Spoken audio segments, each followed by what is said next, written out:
వార్త 6వ అధ్యాయం 6వ వచనము చదువుకుందాం. నీవు ప్రార్థన చేయనప్పుడు 6వ అధ్యాయం 10వ వచనం చదువుకుందాం. కాబట్టి మీరు ఇలాగూ ప్రార్థన చేయడి, పరలోకమందున్న మా తండ్రి, నీ నామం పరిశుద్ధపరచబడును గాక, నీ రాజ్యము వచ్చును గాక, నీ చిత్తం పరలోకమందు నెరవేర్చినట్లు భూమి అందును నెరవేరును గాక. దేవుని నామానికి స్తోత్రం. ఆయన శిష్యులను పిలిచి మరి వారికి ప్రార్థన రాదు అని అన్నప్పుడు వారికి ప్రార్థన నేర్పించాడు. దీన్ని మనమందరం కూడా క్రైస్తవ లోకమంతా కూడా పరలోక ప్రార్థన అనుకుంటుంది. కాబట్టి ఇక్కడ మనం చదువుకున్న లేఖన భాగంలో చూస్తే నీ చిత్తం పరలోకమందు నెరవేర్చినట్లు భూమి అందును నెరవేరును గాక. నీ చిత్తం. లోకంలో ప్రజలు అందరూ కూడా ఫస్ట్ మన చిత్తాన్ని మనం చూసి తర్వాత జరగలేకపోతే ఇది దేవుని చిత్తం కాదేమో అంటారు. జరిగితేనేమో నా బలము, నా శక్తి, నా జ్ఞానము, నా పలుకుబడి అంటారు. జరగకపోతే దేవుని చిత్తం లేదేమో అంటారు. మనం పని ప్రారంభించక ముందు ఏదైనా చేయడానికి పనికి పూనుకున్నప్పుడు దేవుని చిత్తాన్ని మనం కలగలాలి. దేవుని చిత్తంలో ఉంటే అది ఏదైనా, ఎంత కష్టమైనా, ఎంత బాధ అయినా, ఎంత ఇరుకైనా, ఎన్ని శోధనలు వచ్చినా దేవుని చిత్తంలో ఉంటే దాన్ని మనము పొందుకుంటాం. అందుకే నీ చిత్తమే ప్రతి విషయంలో దేవుని చిత్తం. ఒక ఇల్లు కట్టాలన్నా దేవుని చిత్తం ఉండాలి. కాబట్టి దేవుని చిత్తం లేకపోతే మరి మన ఇష్టానుసారంగా మన డబ్బు ఉందని మన ఇష్టానుసారంగా మనం చేసుకుంటూ పోతే అది నష్టమే, అది కష్టమే, అది బాధే, అది ఇరుకే. ఆ తరువాత చింత పెడుతుంది. దేవుని చిత్తం లేకపోతే చింతలు పడతాం. ఒక రోగం వచ్చిందంటే అది కూడా దేవుని చిత్తమే. ఎందుకంటే దాని ద్వారా దేవుడు మహిమపరచబడాలని, దాని ద్వారా దేవుని ఘనపరచబడాలని, అది కూడా దేవుని చిత్తమే. ఒక వివాహం కావాలన్నా దేవుని చిత్తమే. మన భారతదేశాన్ని ఎంతో మంది వివాహం లేకున్న వారు రాజ్యాన్ని వెళ్ళారు, ప్రధానమంత్రులు అయినారు, లీడర్స్ అయినారు. కారణం ఏంటంటే వారికి దేవుని చిత్తంలో వివాహాలు లేవు. దేవుని చిత్తంలో ఉంటే మనం ఒక నాయకులు కావాలన్నా కూడా దేవుని చిత్తం కావాలి. దేవుని చిత్తంలో మనం ఉంటే దేవుడు మనల్ని అన్ని విధాల ఆశీర్వదిస్తాడు. దేవుని చిత్తం లేకపోతే నీవెంత దూసుకుని వెళ్ళినా, ఎంత ఖర్చు పెట్టుకున్నా అది ప్రయోజనం లేదు. అందుకే శిష్యులకు ప్రార్థన చేస్తూ ఆయన ప్రార్థన నేర్పిస్తాడు. నీ చిత్తము పరలోకమందు నెరవేరునట్లు. దేవుని వాక్యం అంటుంది, మీరు భూమి మీద దేన్నైతే అడుగుతారో అది పరలోకమందు కూడా నెరవేరుతుందని వాక్యం సెలవిస్తుంది. కాబట్టి మనం ఇక్కడ ఏది అడుగుతామో అది దేవుని చిత్తంలో పరలోకంలో నుంచి కూడా అది తెరవబడి ఆ చిత్తంలో నీ యొక్క ప్రతి అవసరతను, ప్రతి అక్కర్లను, ప్రతి శోధనను, ప్రతి బాధను ఆయన తీసివేస్తాడు. దేవునికి స్తోత్రం కలుగుగాక. కాబట్టి నీ చిత్తం ప్రతి విషయంలో మొట్టమొదటిగా మనం ఏం చేయాలంటే ప్రార్థన చేయాలి. అందుకే పైన మాట మంచి మాట అంటారు కదా, మీరు ఇలాగూ ప్రార్థన చేయుడి. ఎలాగూ అని అంటే నేర్పిస్తూ, నీ చిత్తం పరలోకమందు నెరవేర్చినట్లు భూమి అందులో నెరవేరును గాక. నీ చిత్తం. ప్రార్థన చేస్తున్నప్పుడంట మనం ఉచ్చరింప శక్యం కాని మాటలు కూడా మాట్లాడుతుంటారు కొంతమంది. ప్రార్థన చేస్తున్నప్పుడు ఏవేవో చేసేస్తుంటాం. కానీ దేవుని చిత్తంలో ఉన్న దాన్నే మనం అడగాలి. కాబట్టి నీ చిత్తం, దేవుని చిత్తం మన జీవితంలో నెరవేరాలంటే మనం ప్రార్థన చేస్తున్నప్పుడు ఎలాగుండాలంటే పైన చక్కగా చెప్తారు కదా, మీరు ప్రార్థన చేయనప్పుడు వేషధారుల వలె ఉండవద్దు. కొంతమంది ప్రార్థనలో మెచ్చుకుంటారేమని ఎన్నెన్నో మాటలు ఎక్కడెక్కడో తిరిగి వస్తారు. మాకు తెలిసిన ఒక సహోదరుడు ఉండేవాడు. ఒక్కసారి మేము భోజనాలు కూర్చున్నప్పుడు మంచి ఆకలి టైము, భోజనం పెట్టారు, మంచి బిర్యానీ, ఆకలి అయితే ఉంది. ఆయన ప్రార్థన చేస్తూ అన్నిటినీ ఆశీర్వదించుంటున్నాడు. చేసిన వాళ్ళు దీవించండి, బియ్యాన్ని ఆశీర్వదించండి, మాంసంలో ఆశీర్వదించండి, మసాలాలు ఆశీర్వదించండి, గ్యాస్ని ఆయన చేస్తూ ఉంటే మా దగ్గర ఉన్న వాళ్ళు కొంతమందికి తినుకుంటూ కూర్చున్నారు.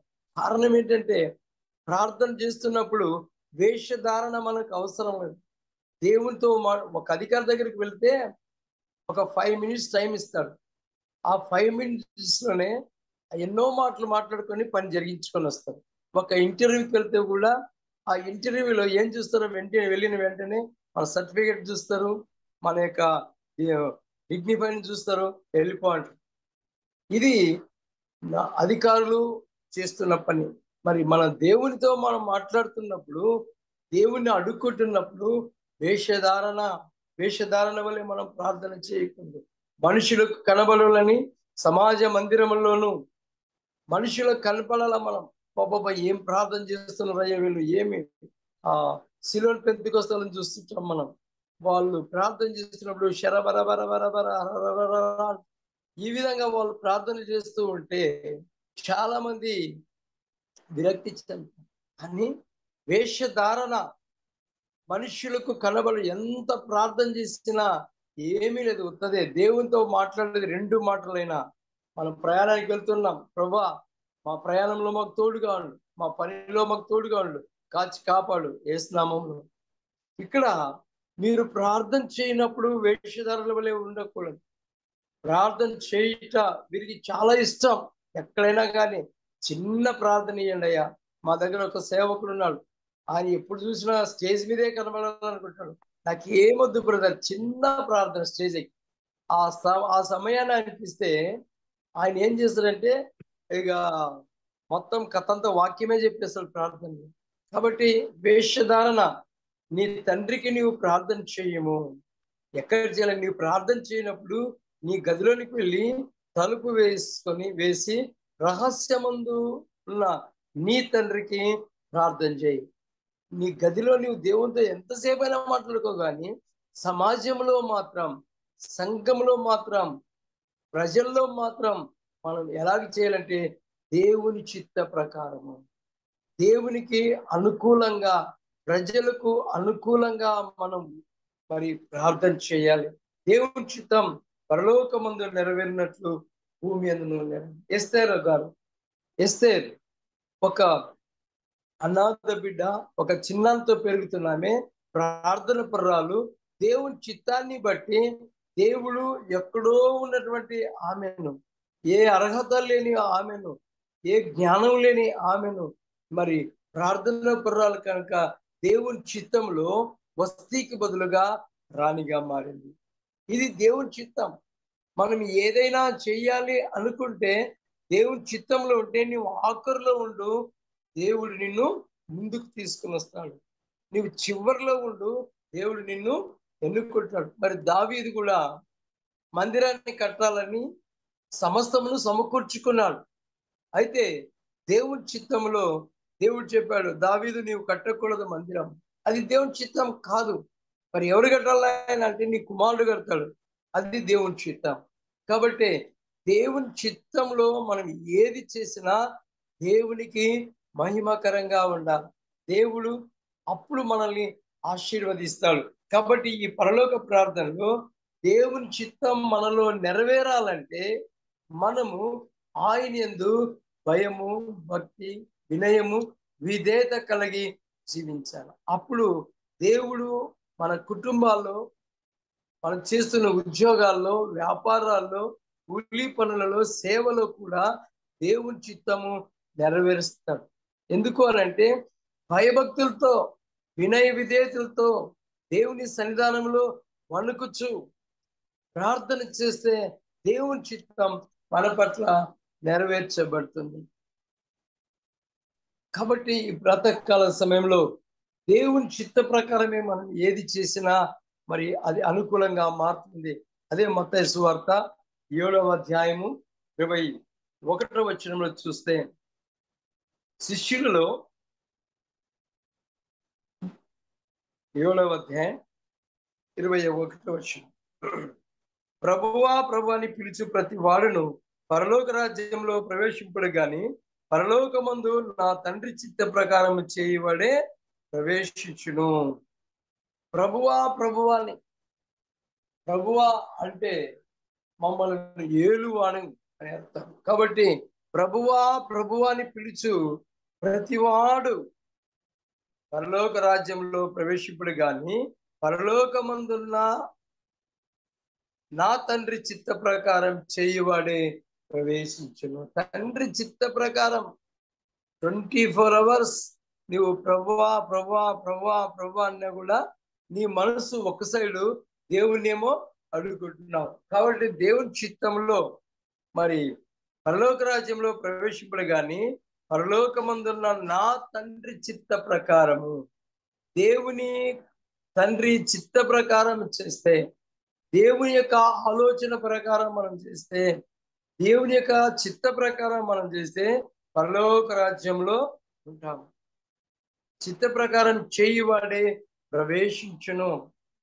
ఆ తండ్రి చిత్తం ఏంటంటే, ఆ తండ్రి చిత్రం ఇరుకు మార్గంలో ప్రయాణం చేస్తే, కష్టాలు గుండా ప్రయాణం చేస్తే, బాధలు గుండగా ప్రయాణం చేస్తే, వ్యాధులు గుండగా ప్రయాణం చేసి దేవుడి చిత్తంలో మరి నమ్మకముగా ఉన్నప్పుడు ఆ బాధల్లోనే, ఆ సమస్యలోనే, ఆ శోధనలోనే, ఆ ఇరుకులోనే దేవుడు తన చిత్తాన్ని బయలుపరిచి మన యొక్క ప్రతి అవసరత తీరుస్తాడు.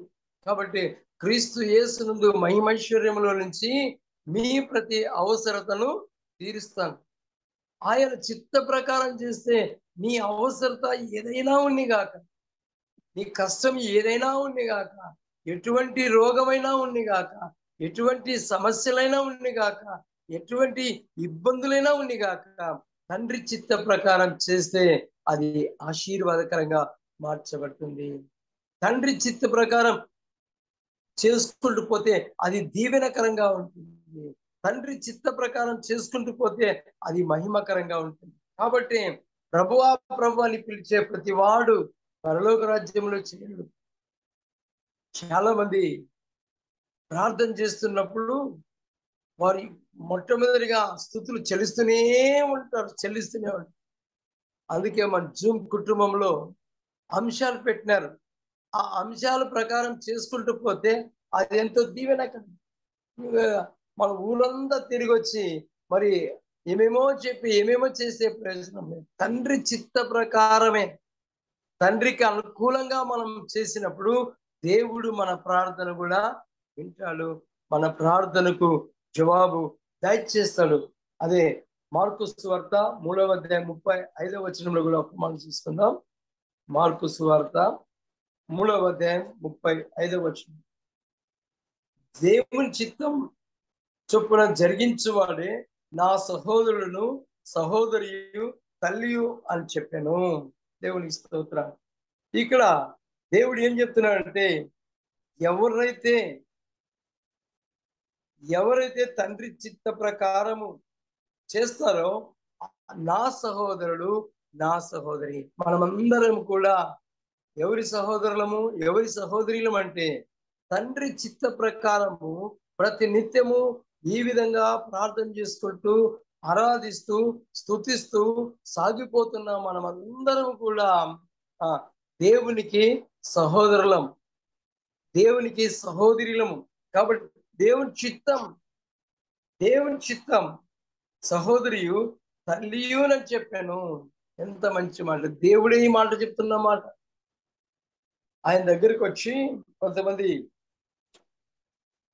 నీ తల్లి వెలుపల ఉండి నీ కోసం ఎదుగుచున్నదని ఆయనతో చెప్పగా, యేసు ప్రభు ఒకసారి ఒక గుంపు దగ్గర లేదంటే ఒక ప్రార్థన మందిరంలో ఉన్నప్పుడు వాళ్ళ అమ్మ వచ్చి బయట నిలబడిందని చాలా మంది చెప్పారు. మీ అమ్మగారు వచ్చినారంటే ఎవరు నా తల్లి, ఎవరు నా తండ్రి? నా తండ్రి చిత్త ప్రకారం చేయువాడు నా సహోదరుడు నా సహోదరి నా తల్లి. ఎంత మంచి మాట! ఈ ప్రాతకాల సమయంలో మనం తండ్రి చిత్త ప్రకారం ఈ భూమి మీదకి రావడము ఆయన చిత్తము. ఈ భూమి మీద మనం ఎన్ని సంవత్సరాలు ఉండడం అనేది కూడా ఆయన చిత్తము. మనం ఈ లోకాన్ని ఎప్పుడు విడిచి వెళ్ళాలనేది కూడా ఆయన చిత్తమే. మన చేతిలోనైతే ఏమీ లేదు. మనం కేవలము వట్టి వారము, మట్టి వారము. కాబట్టి ఈ ప్రాతకాలం మన జీవితంలో తండ్రి చిత్త ప్రకారమే ఏది చేయాలనుకున్నా, ఒక పాట కూడా పడతాం కదా, సర్వచిత్తంబు నీదేనయ్యా, స్వరూపమీచు కుమారివే, సారే పైన మండినయ్యా, సరి అయిన పాత్ర చేయుమయ్యా, సర్వేశ్వరా నెరితుండను, సర్వదా నిన్నే సేవింతును. సర్వచిత్తంబు మనమైతే ఏమీ కూడా చేసుకోలేం.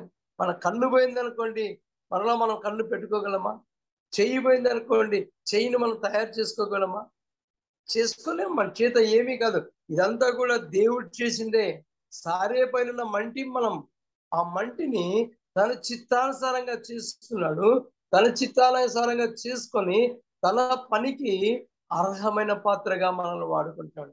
కాబట్టి తండ్రి చిత్తం జరిగించిన వాడే నా సహోదరుడు, నా సహోదరి, నా తల్లి అని దేవుని వాక్యం సెలవిస్తుంది. కనుక ఈ ప్రాతకాలం మన జీవితంలో మనం దేవుని చిత్త ప్రకారమే ఏది చెయ్యాలన్నా, ఏది తినాలన్నా, ఏది త్రాగాలన్నా, ఎక్కడ ఉండాలన్నా, ఏ స్థలమందు ఉండాలన్నా అది దేవుని చిత్తమే.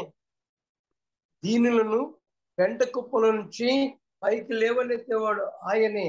గనులను గద్దెలు దింపి గడ్డి మేపించేది కూడా ఆయనే. కాబట్టి ఏది జరిగినా అది ఆయన చిత్తమే. కాబట్టి ఆయన చిత్తం లేకపోతే మనమంతా కూడా వ్యర్థము వ్యర్థము వ్యర్థమే. కనుక ప్రతి విషయంలో మన పిల్లలు, మన కుటుంబం, మన జీవితాలు అద్భుతకరంగా, ఆశీర్వాదకరంగా ఉండాలంటే అది ఆయన చిత్తమే. ఆయన తల్లి కుమారుడైన యేసుక్రీస్తు ఒక వివాహానికి వెళ్ళారు. ఆ వివాహములో ఏమైందంటే నీళ్లు తక్కువ వచ్చాయి. నీళ్లు తక్కువ వచ్చినప్పుడు ఆ విందు యజమానికి తెలియదు, కానీ అక్కడున్న పని వాళ్ళందరూ కూడా ఆందోళన చెందుతున్నారు. నీళ్ళు అయిపోయినాయి. ఎంత ధనవంతుడైనా, ఎంత పలుకుబడి ఉన్నా అక్కడ ఏం కొదువు వచ్చిందంటే నీళ్లు కొదువు వచ్చింది. ఆ నీళ్లు కొరత తీరాలంటే అక్కడ దేవుని చిత్తం బయలుపరచబడుతుంది. మన జీవితంలో మనలో కూడా అన్నీ ఉన్న మరి కార్యాలు జరగకపోతే దేవుని చిత్తం కాదు. కాబట్టి ఆ వివాహంలో దేవుని తల్లి చెప్పింది, అక్కడ కుమారుడు ఉన్నాడు, ఆయన అడగండి అని అంటే, అమ్మా ఊరుకోండు, అది ఆ సమయం వచ్చినప్పుడు జరిగిపోతుందండి. కాబట్టి ఎవరో చెప్తే కాదు, కానీ దేవుని చిత్తంలో అక్కడ ఒక మంచి అద్భుత కార్యం, ఆశ్చర్య కార్యం జరగాలంటే, ప్రజలందరూ కూడా చూడాలంటే, దేవుడు తండ్రి అయిన దేవుడు మహిమ పరచబడాలంటే అక్కడ ఒక మిరాకిల్ జరగబోతుంది. కాబట్టి మన జీవితంలో కూడా ఒక అద్భుతం జరగాలన్నా, ఒక కార్యం జరగాలన్నా మరి దేవుని చిత్తంలో అప్పుడు ఆ కార్యాన్ని అక్కడ ఏం చేశాడంటే నీళ్లను అంచుల వరకు నింపించాడు. నింపించి ఇప్పుడు ముంచి ఇవ్వండి, ముంచే లోపల దేవుని చిత్తం బయలుపరచబడింది. దేవుని యొక్క ఆలోచన అక్కడ నెరవేర్చింది. కారణం ఏంటంటే దేవుడు ఆ నీటిని, అవి ఏమి నీళ్ళో, మంచి నీళ్ళో, ఉప్పు నీళ్ళో, బోరు నీళ్ళో, కాలువ నీళ్ళో, ఏం నీళ్ళో ఎవరికి తెలియదు, కానీ నింపమన్నాడు, నింపారు. ఆ నీళ్లను పరిశుద్ధపరిచాడు. ఆ ముంచి ఇచ్చే లోపుగా దేవుని చిత్తం బయలుపరచబడి మరి శ్రేష్టమైన త్రాగడానికి కావలసినటువంటి ద్రాక్ష రసంగా మార్చండి. అలాగే మన జీవితాల్లో కూడా దేవుని చిత్త ప్రకారం నడుచుకుంటూ వెళితే, దేవుని ఆలోచన ప్రకారం నడుచుకుంటూ వెళ్తే, దేవుని యొక్క మరి మాట ప్రకారం నడుచుకుంటూ వెళ్తే మన జీవితాలకు కూడా ఒక అద్భుత కార్యం, ఆశ్చర్య కార్యాలు జరుగుతాయి. కనుక ఈ ఉదయకాల సమయంలో ప్రతి విషయములో మనుషుల వైపు, అధికారుల వైపు, అయిన వారి వైపు, వారి వైపు, వీరి వైపు చూస్తే కార్యాలు జరగవు. కానీ దేవుని వైపు చూడాలి. దేవుని వైపు చూస్తూ సాగిపోతే దేవుని చిత్తం మన మన పట్ల జరుగుతుంది. కాబట్టి యెషయా గ్రంథంలో చెప్తున్నాడు, మీ తలంపులు నా తలంపులు వంటివి కాదు, నా తలంపులు మీ తలంపులు వంటివి అవు. కనుక దేవుని యొక్క ఆలోచనే మన పట్ల నెరవేర్చడానికి, దేవుని చిత్త ప్రకారం మనం నడుచుకోవడానికి మనల్ని మనం సంపూర్ణముగా మనం విధేయతతో, ప్రభువా నీ ఉంటే మాకు చాలు యేసయ్యా, నీ తోడు మాకు చాలు యేసయ్యా, నీ నీడ చాలు యేసయ్యా, నీ చిత్త ప్రకారం నేను నడుచుకుంటానయ్యా అని మనం ఆయనకి సమర్పించుకుంటే మన జీవితంలో, మన కుటుంబ జీవితంలో, ఆధ్యాత్మిక జీవితంలో, సాంఘిక జీవితంలో, సమాజ జీవితంలో, ఉద్యోగ జీవితంలో, వ్యాపార జీవితంలో మనల్ని దేవుడు తన చిత్త ప్రకారం తలగానే ఉంచుతాడు, కానీ తోకగా ఉంచు. కనుక ఈ ప్రాతకాలం ఒక ఎస్తేరును తలగానే ఉంచాడు, ఒక సల్మోన్ మహారాజు తన చిత్తాల ప్రకారంగా మరి మందిరాన్ని కట్టడానికి ఆయన తలంపు ప్రకారం అక్కడ ఉంచుకున్నాడు. ఈ ప్రాతకాలం మనందరి జీవితంలో కూడా దేవుని చిత్తానికి లోబడి, దేవుని చిత్తాన్ని తెలుసుకొని విశ్వాస యాత్రలో, ఆత్మీయ జీవితంలో ముందుకు సాగడానికి పరిశుద్ధాత్మ దేవుడు మనకు సహాయం చేయను గాక. ఆమేన్.